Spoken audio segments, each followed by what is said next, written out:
The announcement by the UK and France that they would prohibit the production of diesel and petrol cars by 2040 made for good headlines, but came as little surprise when you consider the pace of change in the automotive industry. China's announcement last week that it was considering setting a timeline for phasing out traditional fuel cars will likely have a more profound effect on the development of new energy vehicles (NEV) for two reasons. First, China is already the world's largest car market, producing over 28 million vehicles in 2016, according to the Financial Times. Significant changes in a market of that size causes more than just ripples in the global automotive market.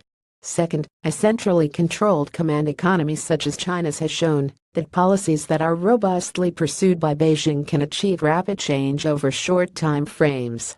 More than any other country in the world, with the possible exception of India, China has an imperative to address atmospheric pollution. The incentives in China to switch from traditional combustion engines to NEVs has already made China the world's leading electric car market, with 507,000 NEVs sold domestically in 2016. Beijing's announcement, however, should not be seen as a purely altruistic move to improve the environment. Although estimates of growth rates for NEVs vary, there is widespread acceptance of the direction. As we have seen with solar panels, Beijing can channel support and create demand for an industry with the argument that it is environmentally beneficial, yet at the same time, create an industry almost overnight that can dominate globally in terms of cost and economies of scale.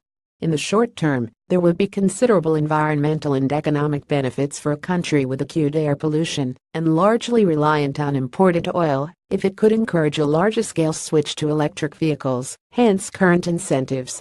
In the medium term, the economies of scale that would be required to switch a really significant proportion of a 30 million vehicles a year market would give China a major boost on the world automotive stage for NEVs. For several reasons, China has not been able to develop significant export markets for its automotive industry in the way that Japan or South Korea has, but it may well be their intent to leapfrog current powertrains and take the lead in NEVs in the next decade.